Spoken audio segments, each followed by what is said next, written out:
आचार्य जी, जिनके भजनों का हम पिछले 2 दिनों से आनंद ले रहे हैं, मेरे ज्येष्ठ भ्राता जी, जिनके सानिध्य में रहकर हम नन्हे नन्हे पुष्प पल्लवित हो रहे हैं, पूजा एवं आदर के योग्य सम्माननीय आचार्य जी, आर्य समाज राजनगर के समस्त पदाधिकारीगण, महिला आर्य समाज के समस्त पदाधिकारीगण, महर्षि दयानंद जी की 200वीं जन्म जयंती के पावन पर्व पर आर्य समाज राजनगर में कन्या गुरुकुल महाविद्यालय सासनी हाथरस की मेरी तीनों छोटी बहनें, बहन सोनी, बहन प्राची, बहन शिखा, महर्षि दयानंद सरस्वती जी द्वारा स्वरचित अमर ग्रंथ सत्यार्थ प्रकाश के संदर्भ में मेरी तीनों छोटी बहनें एक छोटा सा संवाद प्रस्तुत करना चाहती हैं। आप सभी महानुभावों से मेरा अनुरोध है कि आप आइए, इस संवाद को ध्यानपूर्वक सुनेंगे।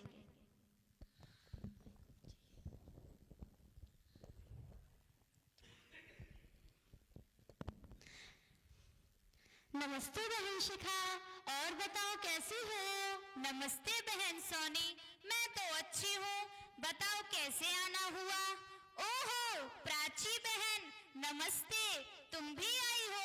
नमस्ते बहन शिखा, जब मुझे पता चला कि आर्य समाज राजनगर गाजियाबाद में 40वां वार्षिक उत्सव आयोजित हुआ है, जिसमें अनेक विद्वान विदेशियों का स्वागत हो रहा है और जिसमें पूज्य आदरणीय निज के ब्रह्मा आचार्य जी पधारे हुए हैं, तो सोचा क्यों ना इस वार्षिक उत्सव में चलकर ज्ञानवर्धक विचारों को सुना जाए।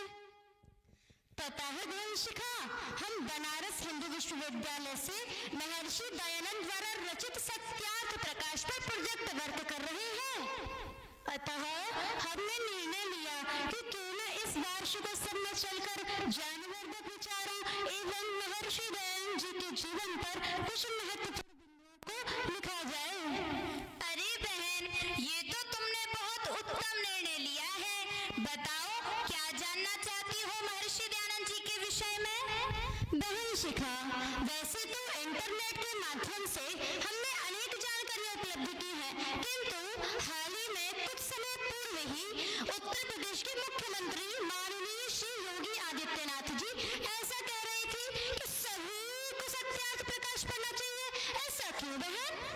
ऐसा इसलिए बहन, क्योंकि सत्यार्थ प्रकाश अंधकार से प्रकाश की ओर ले जाने का ग्रंथ है, असत्य से सत्य का मार्ग प्रशस्त करता है एवं वह हमें इस्लामीकरण और वर्तमान में हो रहे ईसाई धर्मांतरण को रोकने का मूल मंत्र देता है।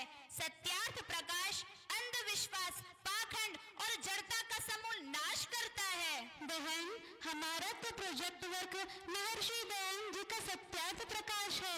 क्या तुम संक्षेप में सत्यार्थ प्रकाश के सभी अध्यायों पर प्रकाश डाल सकोगी?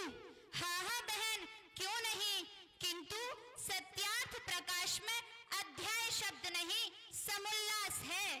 तुम कह सकती हो कि 14 समुल्लास हैं, जिसमें सत्यार्थ प्रकाश के पहले समुल्लास का विषय ईश्वर के ओमकार आदि नामों की व्याख्या, दूसरे समुल्लास में संतानों की शिक्षा का वर्णन, तीसरे समुल्लास में ब्रह्मचर्य, पठन पाठन, सत्य असत्य ग्रंथों के नाम, चौथे समुल्लास में विवाह एवं गृहस्थाश्रम, पांचवें समुल्लास में वानप्रस्थ एवं संन्यास, छठे में राजधर्म, सातवें में वेद एवं ईश्वरीय विषय, आठवें में सृष्टि की उत्पत्ति स्थिति प्रलय और नवे समुल्लास में आचार अनाच, नवे समुल्लास में विद्या अविद्या, बंधन मोक्ष और 10वें समुल्लास में आचार अनाचार और भक्ष का वर्णन किया है। तनिक ठहरो बहन, ठहरो।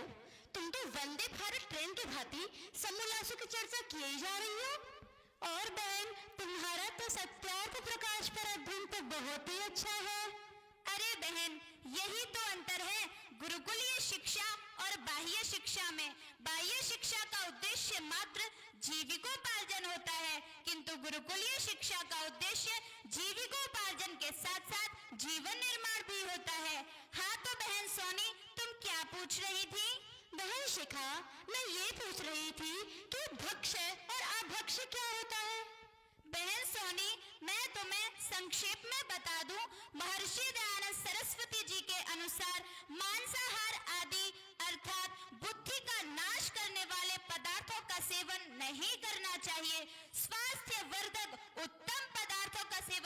चाहिए। इसे तुम ऐसे भी समझ सकती हो, खाने योग्य उचित पदार्थों का सेवन भक्ष्य कहलाता है और ना खाने योग्य अनुचित पदार्थों का सेवन अभक्ष्य कहलाता है। तो बहन सोनी, मैं बता रही थी कि सत्यार्थ प्रकाश के 11वें समोल्लास का विषय आर्यावर्तीय मत मतांतरों का खंडन मंडन और 12वें समोल्लास में चारवाक बौद्ध जैन मत और 13वें समोल्लास में ईसाई मत का विषय और 14वें अर्थात अंतिम समोल्लास में मुसलमानों के मत के विषय का वर्णन किया है। बहन शिखा, तुमने तो सत्यार्थ प्रकाश का सार ही बता दिया। सुना है मंतव्य प्रकाश भी बड़ा आकर्षक विषय है।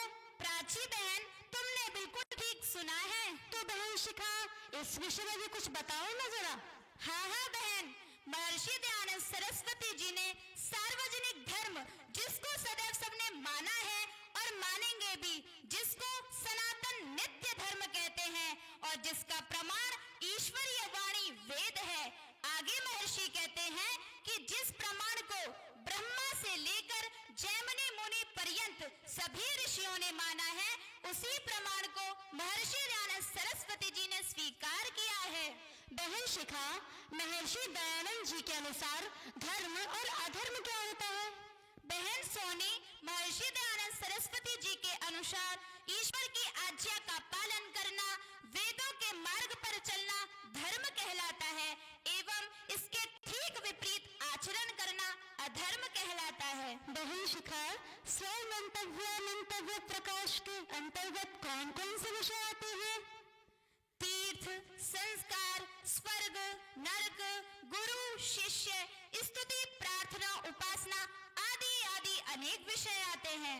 प्यारी बहन शिखा, हम दोनों तुम्हारा हृदय से धन्यवाद देते हैं और ऐसे किसी वार्षिक उत्सव में हम पुनः आएंगे और जानवर्धक